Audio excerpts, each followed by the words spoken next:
Hello, everyone. Thank you for joining us today. My name is Paula Zuniga. I'm the marketing director here at BuyCells. Our topic today is called Beyond the Slide Deck, The Truth About 5G. And we have two fantastic presenters today, Eric Randall, our channel manager, and Majdi Shami, our product manager. This webinar is going to be a bit different from the usual format. It's going to be very discussion oriented. So if you have any questions, please feel free to type them into the Q&A and I'll make sure we address them as we get going. All right, Eric, I'll pass it along to you. All right, perfect. Thank you for the introduction, Paula. Majdi, you want to say any words before we get started? Yeah. Hello, everyone, and welcome to today's webinar on private cellular networks and 5G evolution. Over the next hour, we'll explore some key questions like where are we in the 5G life cycle and what's coming up next, why private cellular is becoming a game changer for industries like manufacturing and healthcare, just to mention a few, and how deployment models like Open RAN, cloud, and edge are shaping the future of networks. And of course, we'll talk about real-world use cases and ROI that enterprises are seeing today. All right, So welcome. perfect. So hopefully we won't take the full hour, guys, and please ask any questions you feel. Both Majdi and are hopefully equipped to answer questions. So type those in the Q&A and Paula will interrupt or we'll see them. But we'll go ahead and get started. So the first question is kind of the 5G life cycle. What's the timeline? The timeline, 4G has been around for a decade. Where are we now and how long will 5G really last before the next evolution? You want to start us off on this one, Majdi? Yeah, sure, Eric. Thank you. Let's kick off with where we are in the 5G journey. Right now, we're mostly living in the EMBB world with NSA architecture, but standalone or 5G SA is where the real power lies. Think slicing, ultra low latency, and full automation. So when it comes to 5G, we have three main use cases. EMBB, which is the enhanced mobile broadband, URLLC, which is the ultra reliable low latency communication, and the MMTC, which is massive machine type communication. Currently, we are still in the EMBB phase of 5G, with most networks operating on the non-standalone mode. But going forward, URLLC and MMTC capabilities will follow with a broader standalone adoption that should be seen early next year, actually. So we have NSA and SA. So what are the differences are? NSA provides 5G data speeds, but uses 4G core. So we are mostly still in the NSA stage, while SA enables full 5G features like slicing and ultra low latency. And its adoption is expected, as I said, to grow significantly by 2026.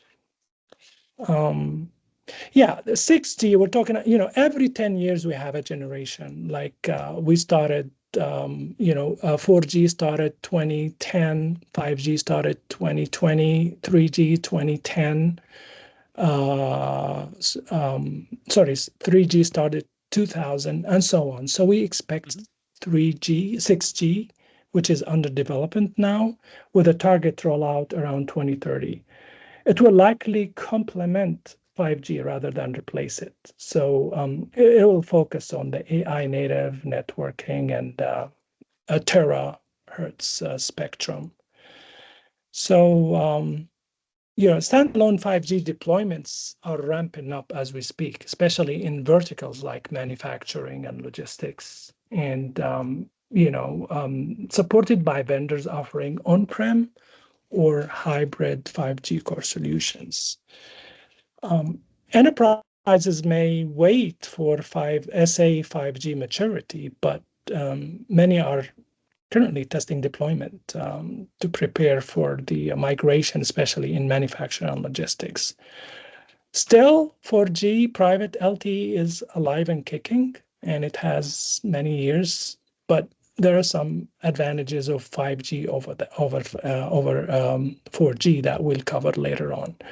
So investing in modular edge ready and 5G architecture ensures smooth upgrades towards midterm 5G SA and long-term 6G.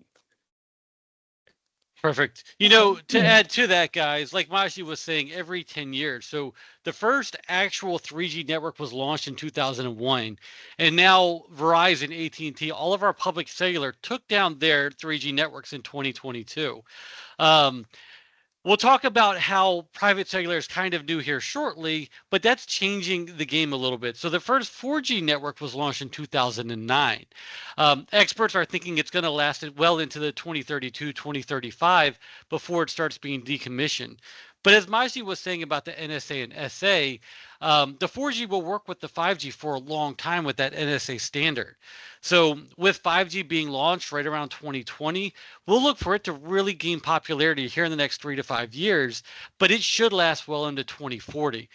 These are dates long, far away that we could possibly imagine, but that's the reality of going with a cellular technology, is that their life cycles are between, 10, 15, 20 years at a time, instead of your typical Wi-Fi lasting just a few years.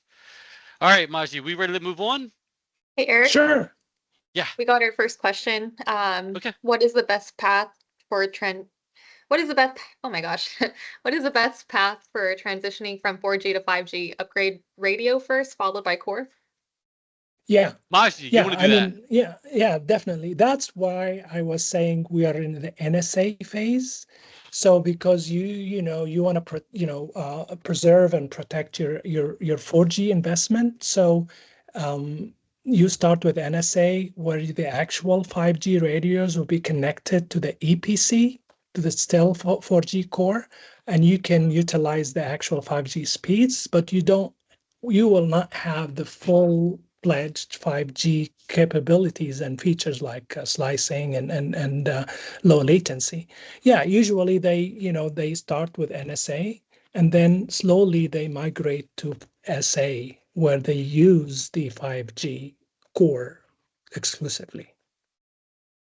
Perfect. And there are a lot of deployment methods, and the most common is a 3A, 3B, 3X. So there's some industry standard deployment models. So model 3 is the best way to migrate from 4G to 5G. All right, perfect. So he's been saying NSA and SA a lot. NSA means non-standalone, SA means standalone, and that refers to the core and how it communicates with the rest of the network. So if you have a non-standalone network, it could talk to both 4G and 5G at the same time, where standalone is 5G only and moving forward. So we're ready to move on, Maji? Next question? Yes. All right, so just to let everybody know, the slides aren't going to be progressing like you normally would think. We're just presenting the topics of the slide on the slide itself, and then Maji and I will talk about what you're seeing there. So the next question is, what is private cellular? What does it actually mean to go private, and what trade-offs come with public versus private deployments? I'll let you start again, Majdi. Sure. Unlike public networks, private cellular puts you in full control, whether it's coverage, quality of service, security. So you choose your spectrum, architecture, and whether it's all on-prem or hybrid. So again, private cellular is a mobile network built, owned, and operated by an enterprise for exclusive use, offering control over coverage, performance, and security. Now, here in the before US, you go on, go ahead. You mentioned coverage. I think this is kind of key for a lot of people.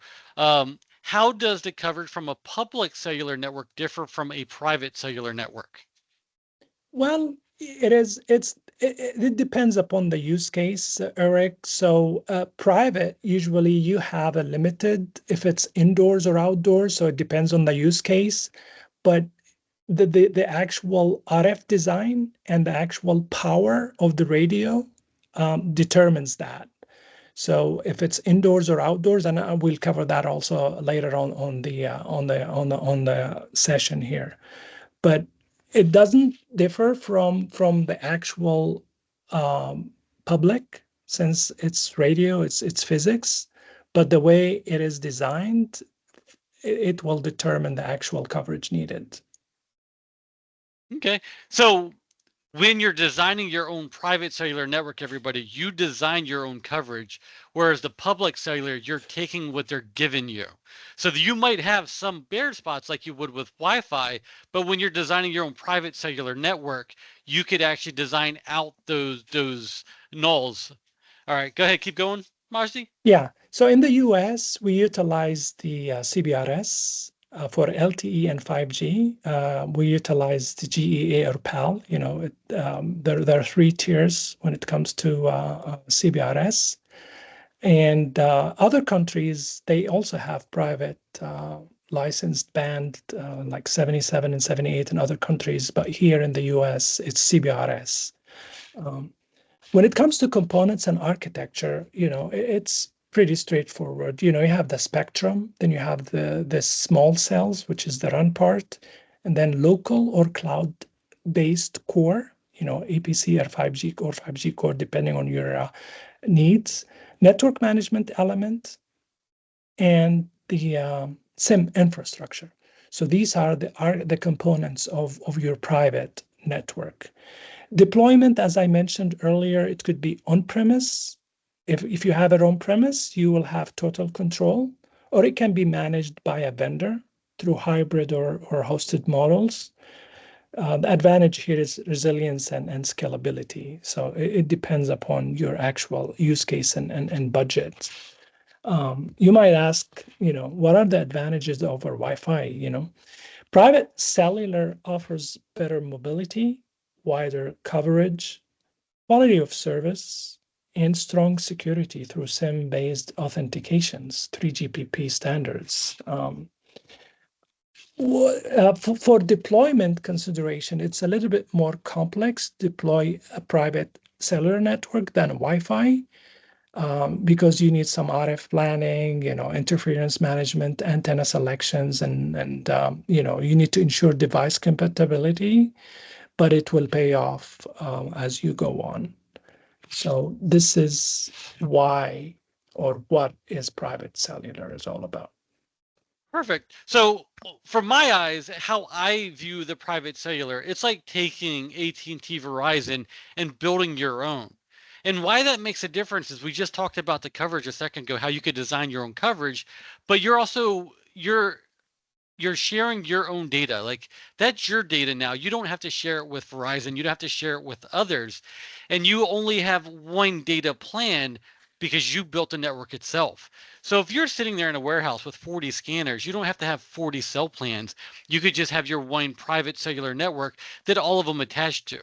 So doing something like this, a private cellular network allows to lower your OpEx compared to using a public cellular. Um, I think I'm good on that topic. Majdi, you good? I'm good. All right. We'll move on to question 3. Um, so is it a misconception? Is the market not ready? Is private cellular really new, or is it just misunderstood? Yeah, private wireless isn't new. Remember DAS and proprietary Wi-Fi systems? What's different now is software-defined networking and easy access to spectrum like CBRS. So CBRS actually, bring in a lot of innovation and use cases.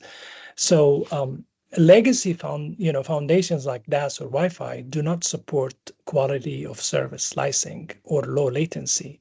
The difference is in software-defined control and, more importantly, end-to-end ownership.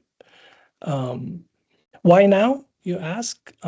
Because we have a lot of technology enablers. CBRS introduced shared spectrum, while Open RAN and cloud native 5G core enabled rapid, cost-effective deployment with modular upgrades. So such factors removed barriers to adopt and some flexibility for enterprise deployment.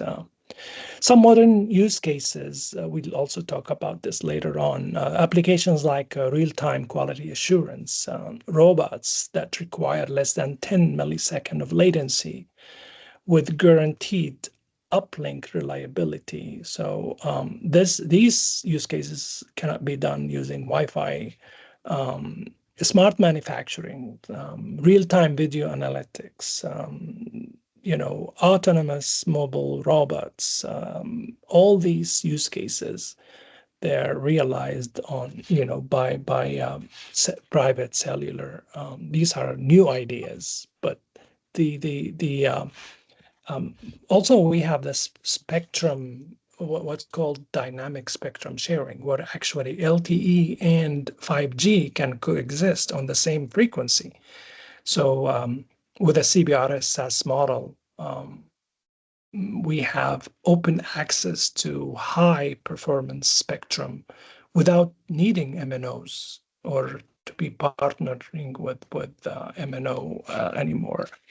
So the software-defined evolution brought private networks and the cloud-native container, and the API-driven offering integration with modern enterprise platforms, you know, made this really a, a new idea. Hey, So, Mashvi, we have a question. go ahead. Can a public LTE subscriber be offloaded to private LTE and vice versa?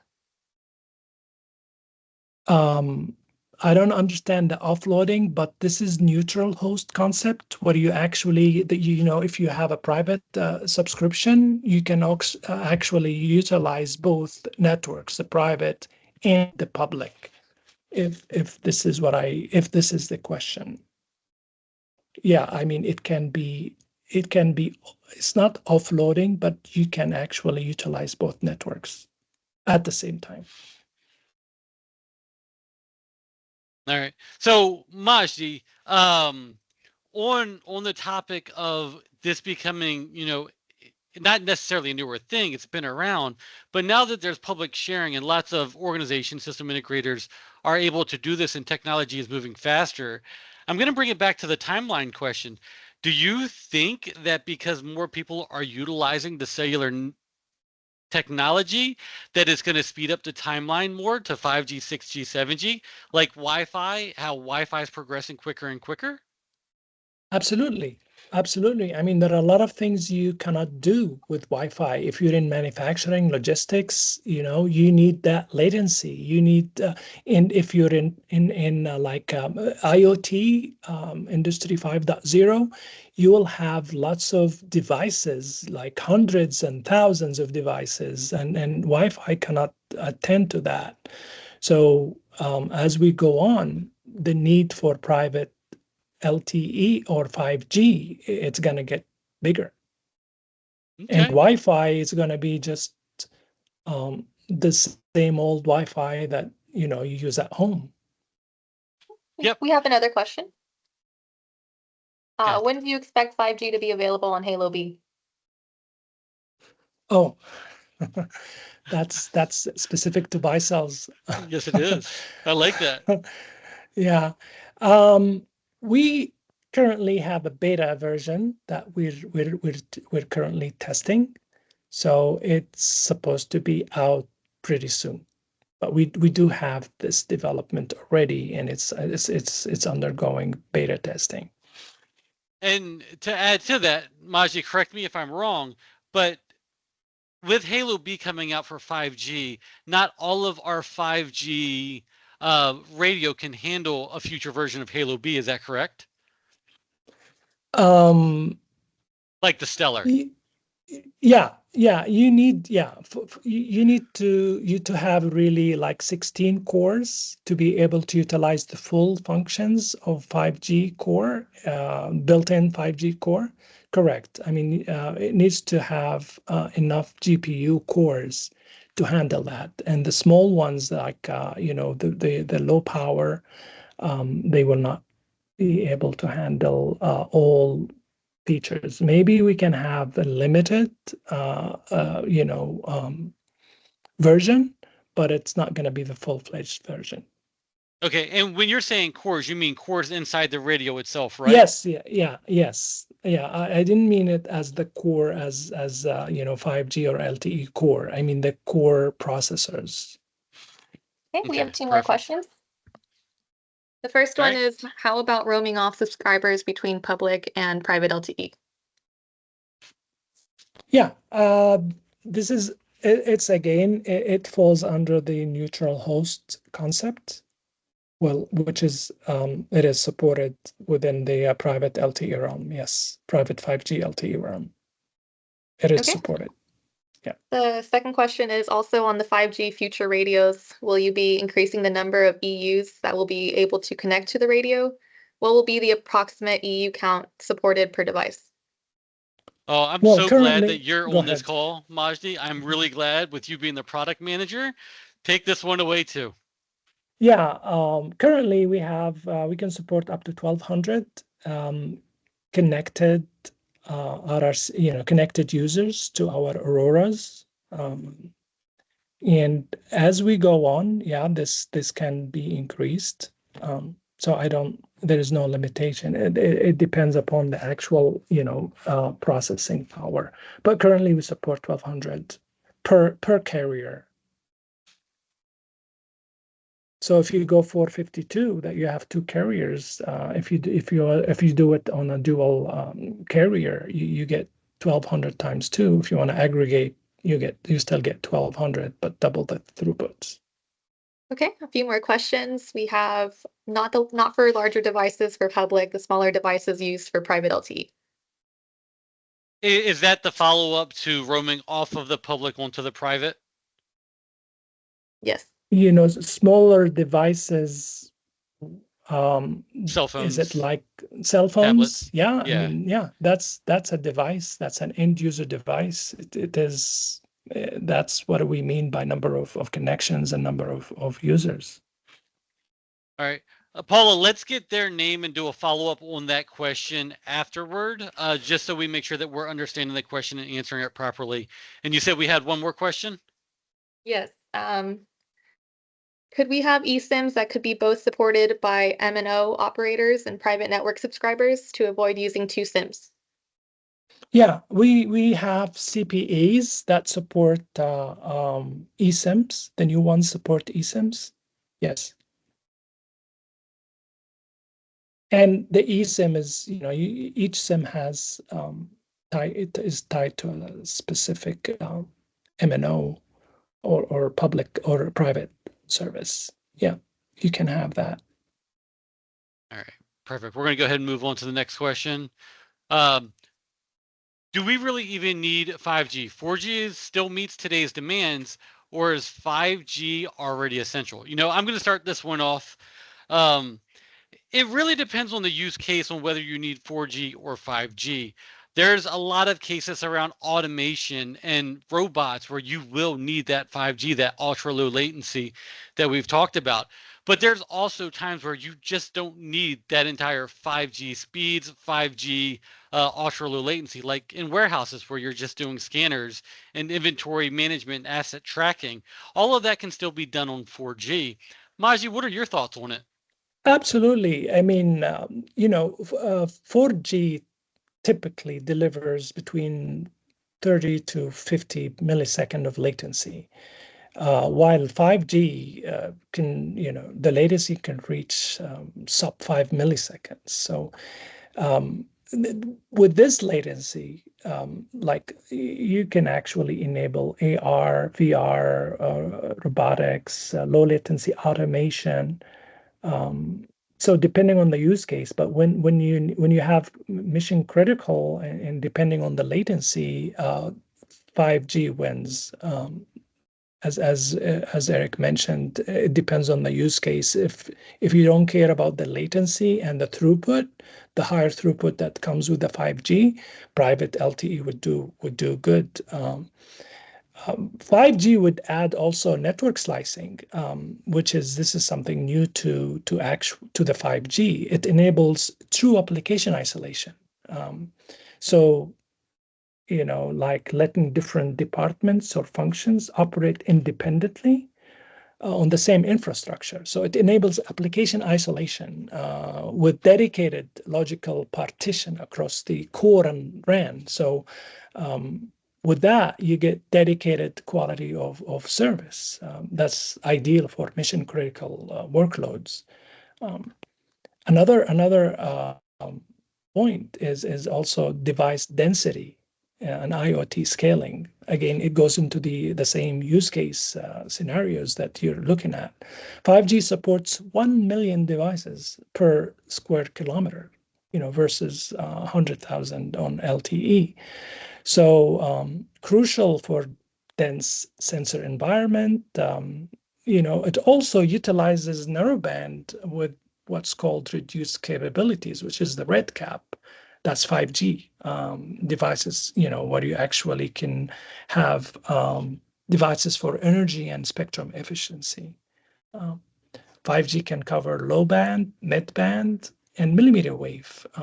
So you would have superior throughputs and so 5G infrastructure lays groundwork for 6G if you're thinking ahead, and it integrates better with 6G. I mean, 4G will not integrate with 6G, but 5G will. So you will actually protect your investments when you do it. And, so that's that's my take on it. All Okay, right. we have another question.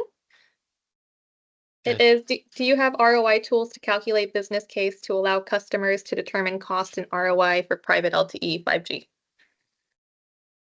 We don't have such a tool, but we can work out, depending on the use case and your environment, we can work out a return on investment and for you. But we don't have a tool that automate this. No. All right. Okay. Perfect. I'm talking about buy sales, but the Yep. industry, I mean, we have, there are tools to do that. Yeah. They're typing up a follow-up question. Just give that a second.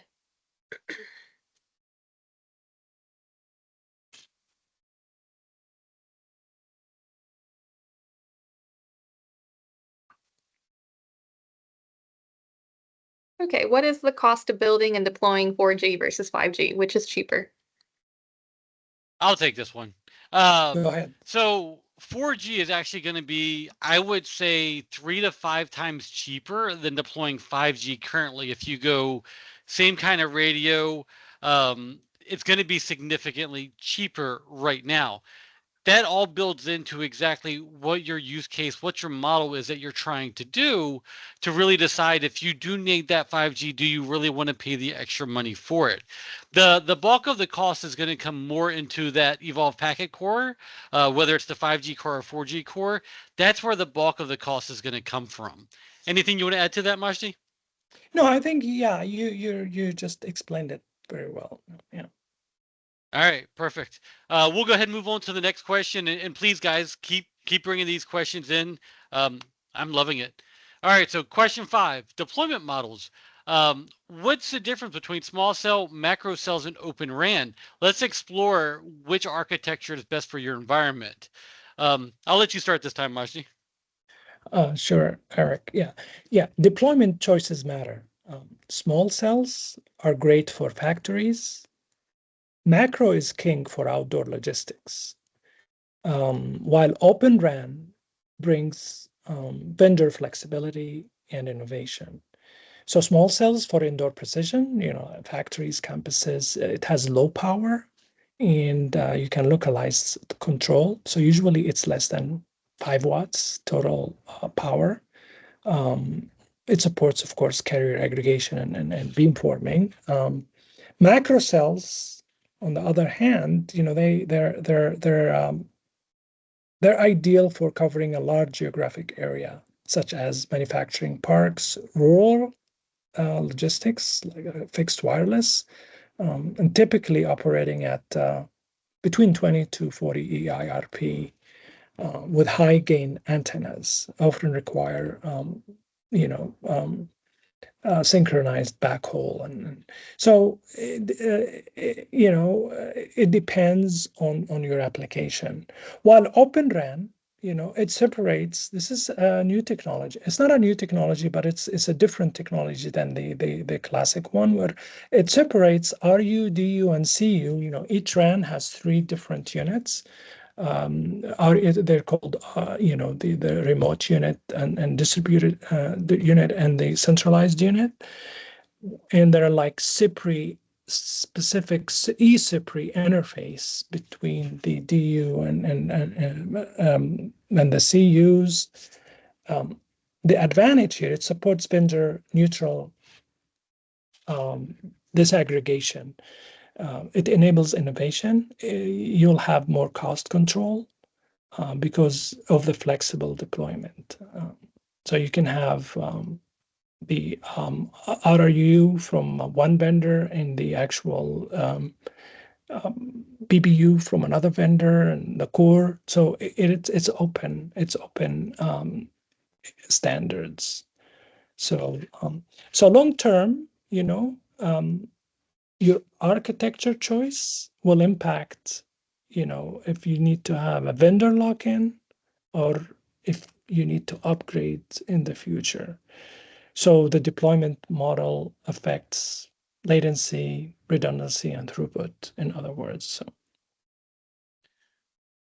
So to kind of add on to that, in North America, I think BiCells has been known as, one of the small cell champions around. And basically, a small cell is taking all of those components and sticking them in one shell. You could take something like our Cellular 227, our 5G unit. It has the RU, the BU, DU, and CU all inside it, right along with an antenna. So why is that so good for like a warehouse? Because it's small. It doesn't take a lot of power. It's like putting up a Wi-Fi AP. Um, would you agree with that statement about small cell here in North America? And can you comment more about the macro cells globally, Majdi? Yeah, I mean, it's like what you said. I mean, it's ease of use. It's all in one. It's a plug and play. Um, it costs less. Um, the difference, if you want to use distributed, you can have a little bit more flexibility, but if the use case it needs that.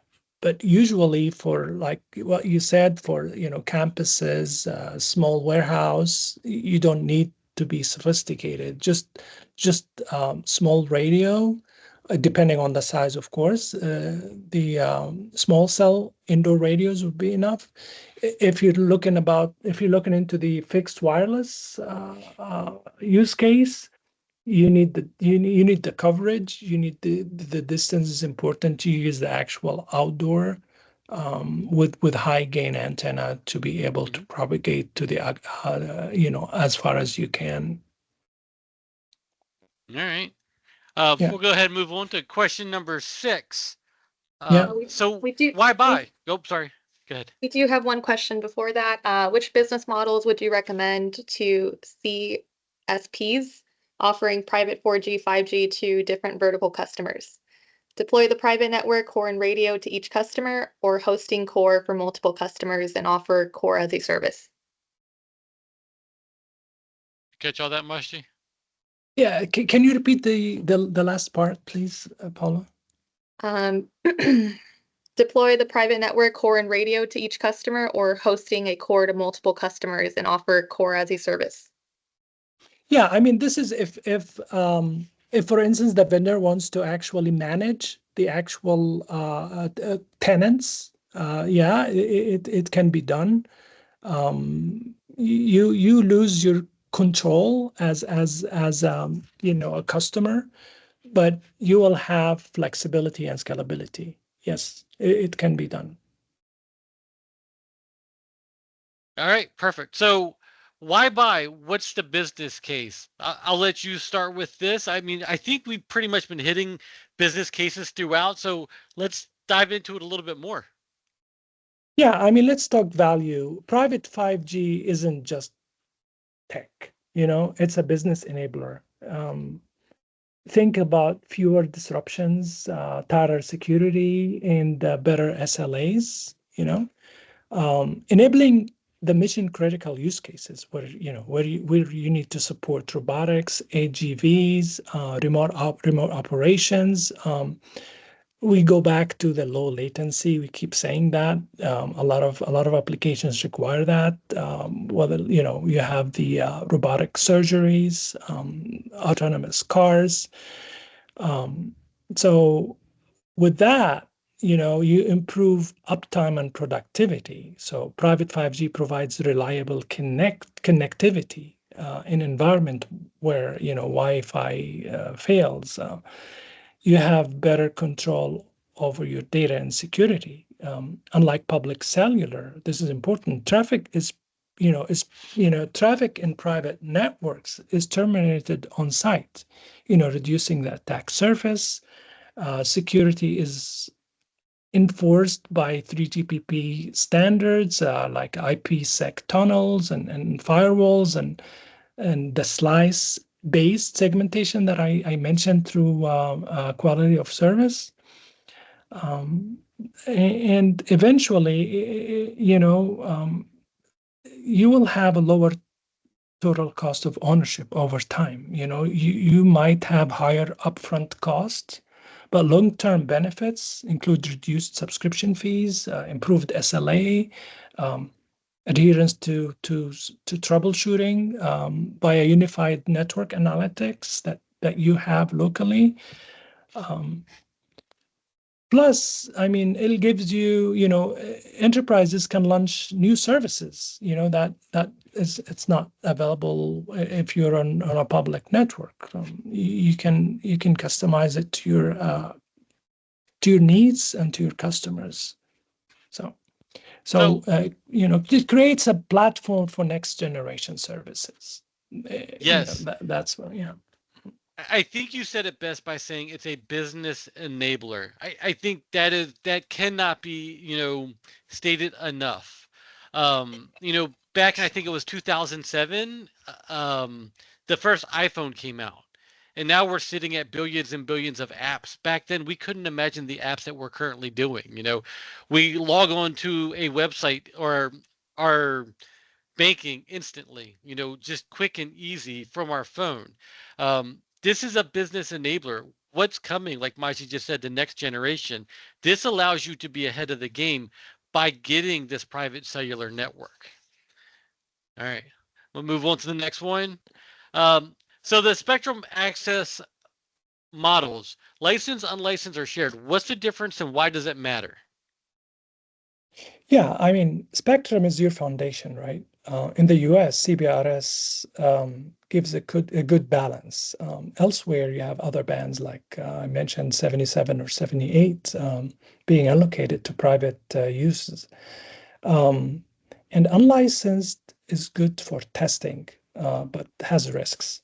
So, for instance, licensed spectrum, they're reliable, but they're costly. They offer performance and protection, but they involve regulatory costs and delays. CBRS, on the other hand, it has a balance. So it is a shared spectrum. It has the SAS. It's governed by SAS, and it allows private use without full licenses. While unlicensed spectrum, they're flexible, but they're risky. They're used for pilots and backup, for lack of guaranteed quality of service.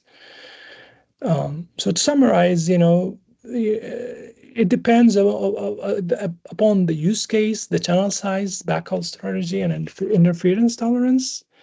Um, you can decide, but mostly for private enterprise and use cases, CBRS would be the right choice, and that's how you I own the network. Yeah, I have to agree with you, especially on the CBRS.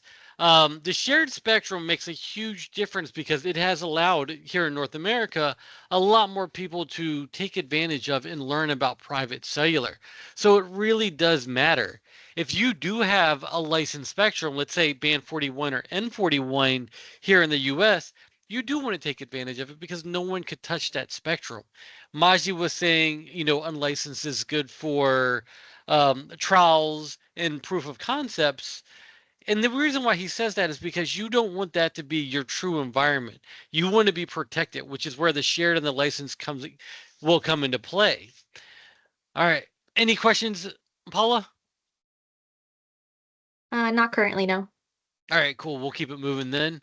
8, integration with IT infrastructure, the role of cloud, edge computing, and core strategy in private networking success. Maji, I'm going to let you have this one. Yeah, private networks are no longer siloed. They integrate tightly with IT. It use the 3GPP specification when it comes to access control and SIM management, remote provisioning. It supports identity-driven policies aligned with the corporate IT standards, so it's nothing different. It also, you have network policies and quality of service mapping in the mobile world. This allows enforcement of per user, per service policy, similar to the IT industry. Security integrates with enterprise tools for visibility and compliance. So, to summarize, the hybrid coexistence with Wi-Fi is taking place already. This ensures scalability while retaining low latency processing. You can always keep you have what's called user plane and control plane. User plane is on premise where you actually have the data, and the control is on the cloud. And you can centralized orchestrate, all environments together. So enterprise can run both networks concurrently for different traffic types. All right, perfect. I have nothing to add to that. I think that's great. We'll move on to the next one, and I think this is a hot topic, and it's been for many years. It's going to be our security and compliance. In Wi-Fi, we hear about the different standards, and everybody knows all about them because we've talked about them for many years. Now that LTE and 5G are becoming more prevalent toward a lot more industries, now we're seeing the security and compliance pop up more. Can you tell me a little bit more about the security and compliance, especially in relation with Wi-Fi, Majdi? Sure. Security is 5G's strength. Encryption, slicing, access control, all built in. This is crucial for regulated sectors like for healthcare or finance. The encryption and authentications used by 3GPP compliance, by 3GPP standards. I mean, like the AKA. This is how the actual authentication and encryption ensures strong mutual authentication and encryption using industry standard encryption algorithm. Besides the actual traffic isolations via slicing, different applications, different department or tenants can have their own slice with specific quality of service. You can actually prioritize and protect the traffic accordingly, according to their sensitivity. So it enables tenants or department-specific segmentation, which is important in actual security. It's a compliance-ready architecture when we talk about 5G. It meets it meets control. It meets all the controls and practices with firewalls, standards. It's all built in. Especially it is SIM based. So just to summarize, 5G security is it's built in the equipments and in the standards, and that is not on the that's not nothing like that on the Wi-Fi. So more control over logs, audits, and and response. Hey, Majdi, we got a So, question. go ahead. What is the difference between authentication in 4G and 5G? Is 5G more secure? Um, I'm not sure. I would only, guess that 5G is more secured. They all follow, rigorous standards. They use the actual what's called authentication and key agreement. They're using pre-shared keys stored both in the SIM and in the HSS module. So it ensures strong mutual authentication and encryptions using standard industry standard. I can get back with if there is any about the differences in authentication, but the LTE authentication is also it's according to the standards, which is very very it's much better than the Wi-Fi.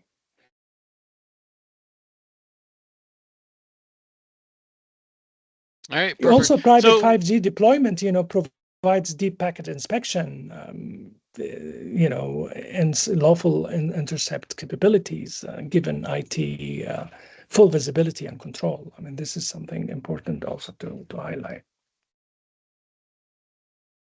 perfect. Paula, any other questions for now?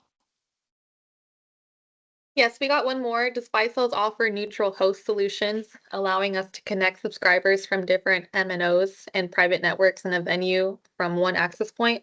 Our target is venues, healthcare, etc. We do support the MOCON. When it comes to neutral host, it's about certifications by the actual tier one operators, and technically we support that. We're in the process of certifying. Is that more of a core functionality or a radio functionality? Both. Okay. It's both, but from our end, it is going to be radio. We have to, E911 needs to be supported, CMAS, some actual standards, tier one operator standards that need to be supported as well. It's not just private industry standards. You have to tag along some tier one operators standards. Do we see any tier ones playing nicer than others? Yes. Yeah. All right, we won't drop any names then. T-Mobile, yeah. Oh. We're good on questions. All right, perfect. We'll move on. We're down to our last two questions with 10 minutes to go. So let's talk, or is it three questions? Two questions. Okay. Let's talk about the industry adoption trends, the real world favorites. Tell me about your favorite use case currently going on, Majdi. Yeah, I'll go through, several use cases and then probably, it becomes subjective. Adoption is ramping up actually. Manufacturing, mining, healthcare, they all need real-time control and reliability. I mean, when I say real-time, this is where actually 5G comes in handy here. For instance, manufacturing. Factories leverage time-sensitive networks, right? They need the low latency, the URLLC, for synchronized robots' arms, and AGVs ensure motion control is not disrupted by RF control. This is manufacturing. Mining, 5G enables high throughput telemetry, drone surveillances, environment monitoring. Wi-Fi can't do that. CBRS, of course, definitely can do that. So safety is important also. Transportation, airports use 5G for asset tracking, AGVs and surveillances. Healthcare, low latency connectivity for wireless medical imaging. Medical imaging, they use a lot of, the really high data and mobile nurse stations, remote diagnostics. They all are SIM-based access, which is, important for security, and that's because of the nature of the use case. So when it comes to ROI, you can definitely improve uptime, automation, reduce human error, and drive safety, adoption. So you have all these use cases. For me, healthcare is the most important, use case for me because it impacts humans directly. See, so for me, I really like the automation, how you can automate vehicles, you can automate robots. So whether let's take the mining again, where you have these big old giant Caterpillar trucks, you could automate those now and drive them remotely. You could take a smart city where you can now put a trolley out there instead of having a driver, you can have it completely automated to drive where you need it to drive, meanwhile offloading Wi-Fi to anybody on board. I love the fact that anything that you can think of 5G can handle, 4G can handle.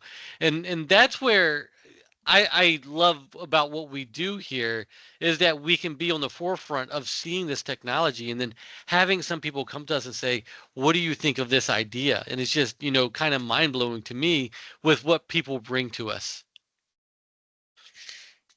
All Yep. right, we'll move on to the last question. Um, Cloud and Edge and private cellular. What are your thoughts on this one? Yeah. Cloud native 5G core, local UPF, and what's called MAC, which is mobile, what does it stand for? Mobile edge computing. It's a hybrid world, right? Edge brings latency down. That's where the UPF function. And then cloud brings scale and orchestration. So UPF is the user plane function, is where you actually funnel all the data.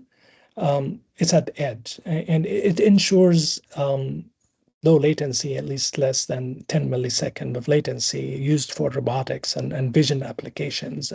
Then we have the hybrid core technology where you actually split the actual control from the user planes. It can for efficient control and performance. Um,